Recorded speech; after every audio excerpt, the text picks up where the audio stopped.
Bonjour et shalom chez vous. Nous sommes le lundi 7 avril 2025. Vous écoutez Méditons un peu avec le révérend Jean-Claude Koffi. Nous suivons toujours avec intérêt l'homme de Dieu dans la série en cours, Le dessein de Dieu. Aujourd'hui, il nous enseigne dans la 5e partie du sous-thème Le dessein de Dieu à la lumière des commencements majeurs. 3 passages bibliques font l'ouverture de cet enseignement aujourd'hui et nous allons les lire. D'abord Genèse 1, versets 1 à 3. Il est écrit « Au commencement, Dieu créa les cieux et la terre. La terre était informe et vide. Il y avait des ténèbres à la surface de l'abîme et l'Esprit de Dieu se mouvait au-dessus des eaux. Dieu dit « Que la lumière soit » et la lumière fut. Genèse 1 du verset 26 à 28, il est écrit « Puis Dieu dit « Faisons l'homme à notre image, selon notre ressemblance, et qu'il domine sur les poissons de la mer, sur les oiseaux du ciel, sur le bétail, sur toute la terre et sur tous les reptiles qui rampent sur la terre. » Dieu créa l'homme à son image, il le créa à l'image de Dieu, il créa l'homme et la femme. Dieu les bénit et Dieu leur dit « Soyez féconds, multipliez, remplissez la terre et l'assujettissez, et dominez sur les poissons de la mer, sur les oiseaux du ciel et sur tout animal qui se meut sur la terre. » Enfin, psaume 8, du verset 4 à 10, il est écrit « Quand je contemple les cieux, ouvrage de tes mains, la lune et les étoiles que tu as créées, qu'est-ce que l'homme pour que tu te souviennes de lui, et le Fils de l'homme pour que tu prennes garde à lui? Tu l'as fait de peu inférieur à Dieu, et tu l'as couronné de gloire et de magnificence. Tu lui as donné la domination sur les œuvres de tes mains, tu as tout mis sous ses pieds, les brebis comme les bœufs, et les animaux des champs, les oiseaux du ciel et les poissons de la mer, tout ce qui parcourt les sentiers de la mer. Éternel notre Seigneur, que ton nom est magnifique sur toute la terre. » L'œuvre de restauration entreprise par Dieu, laquelle a débuté avec l'action du Saint-Esprit se mouvant au-dessus des eaux, s'était achevée par la création de l'humanité, composée de 2 genres clairement distinctifs et évidemment différenciables. L'humain mâle, Ish, et l'humain femelle, Ishsha. À bon escient, il nous faut remarquer que l'humanité est la seule et unique création dont l'existence sur la terre restaurée a été précédée et présidée par un conseil divin, le premier explicitement mentionné dans la Bible. Une disposition qui présageait de la place, de l'importance et du rôle de l'humanité dans le dessein éternel de Dieu et son accomplissement. En effet, hormis le Fils de Dieu, rien n'est aussi central et prééminent sur la terre et dans l'univers comme l'humanité en général et les élus en particulier. Car en créant l'humanité, ce que Dieu avait en vue, ce n'était ni plus ni moins que les élus. Oui, Dieu a créé l'humanité afin de préparer la venue des élus, leur entière manifestation et leur parfaite révélation dans l'éternité à venir. Ceci est une vérité fondamentale, primordiale et cardinale. Quiconque étudie la Bible avec sérieux se rendra vite compte d'une vérité difficile à occulter.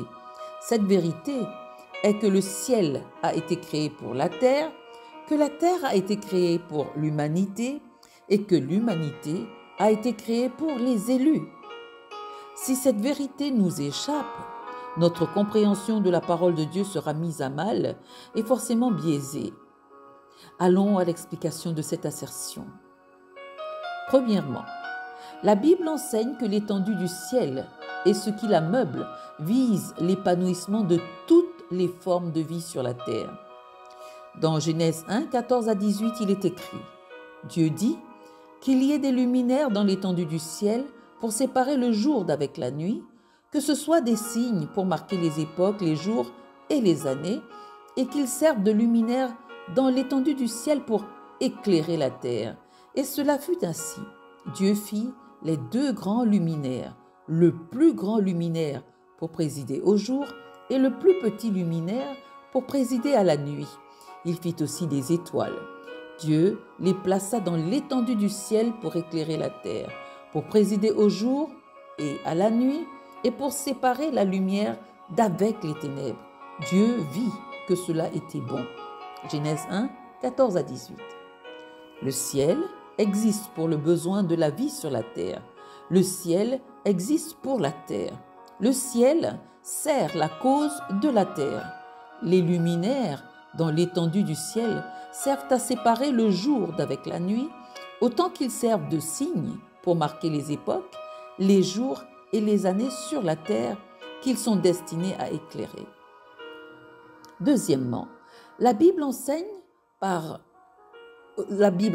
aussi que la terre a été restaurée pour accueillir et héberger l'humanité afin qu'elle y exprime l'image de Dieu à travers la fécondité, la reproduction, la multiplication, le remplissage, l'assujettissement et la domination. Puis Dieu dit: faisons l'homme à notre image, selon notre ressemblance, et qu'il domine sur les poissons de la mer, sur les oiseaux du ciel, sur le bétail, sur toute la terre et sur tous les reptiles qui rampent sur la terre. Dieu créa l'homme à son image, il le créa à l'image de Dieu, il créa l'homme et la femme. Dieu les bénit et Dieu leur dit: soyez féconds, multipliez, remplissez la terre et l'assujettissez, et dominez sur les poissons de la mer, sur les oiseaux du ciel et sur tout animal qui se meut sur la terre. Genèse 1, 26 à 28. Avant de créer l'humanité, Dieu avait pris soin de créer pour elle un environnement spécial sur la terre. 8 catégories de vie ont été créées sur la terre avant que l'humanité ne soit créée. Ces 8 catégories sont la verdure, l'herbe ayant en elle de la semence, les arbres fruitiers, les poissons de la mer, les oiseaux du ciel, le bétail, les reptiles, les oiseaux terrestres, les animaux terrestres. Genèse 1, versets 11 à 12 dit: puis Dieu dit que la terre produise de la verdure, de l'herbe portant de la semence, des arbres fruitiers donnant du fruit selon leur espèce et ayant en eux leur semence sur la terre. Et cela fut ainsi. La terre produisit de la verdure, de l'herbe portant de la semence selon son espèce, et des arbres donnant du fruit et ayant en eux leur semence selon leur espèce. Dieu vit que cela était bon. Genèse 1, 11 à 12. Dans Genèse 1, versets 26 à 28, il est écrit: puis Dieu dit: faisons l'homme à notre image, selon notre ressemblance, et qu'il domine sur les poissons de la mer, sur les oiseaux du ciel, sur le bétail, sur toute la terre et sur tous les reptiles qui rampent sur la terre. Dieu créa l'homme à son image. Il le créa à l'image de Dieu, il créa l'homme et la femme. Dieu les bénit et Dieu leur dit: soyez féconds, multipliez, remplissez la terre et l'assujettissez, et dominez sur les poissons de la mer, sur les oiseaux du ciel et sur tout animal qui se meut sur la terre. Genèse 1, 26 à 28. Enfin, troisièmement, la Bible enseigne enfin que l'humanité a été créée en vue de la manifestation et de la révélation des élus pour l'éternité à venir. Les élus occupent une place de choix dans le cœur, la pensée et le dessein de Dieu. Les élus forment une catégorie spéciale d'êtres humains qui ont été souverainement, arbitrairement choisis avant que Dieu n'entreprenne toute forme de création. Les élus le sont selon la prescience de Dieu. Éphésiens 1, 4 à 5 nous dit: en lui, Dieu nous a élus avant la fondation du monde pour que nous soyons saints et irrépréhensibles devant lui, nous ayant prédestinés dans son amour à être ses enfants d'adoption par Jésus-Christ, selon le bon plaisir de sa volonté. Éphésiens 1, 4 à 5. Et dans Romains 8, 29, il dit « Car ceux qu'il a connus d'avance, il les a aussi prédestinés à être semblables à l'image de son Fils, afin que son Fils fût le premier-né entre plusieurs frères. » Romains 8, 29. Savez-vous qu'à la fin de la fin, les élus resteront les seuls vrais héritiers de la terre? Que cela ne vous choque pas de savoir que toute l'histoire de l'humanité, depuis Adam jusqu'au règne de 1000 ans de Christ sur la terre, sert à la préparation de la pleine manifestation et révélation des élus de Dieu.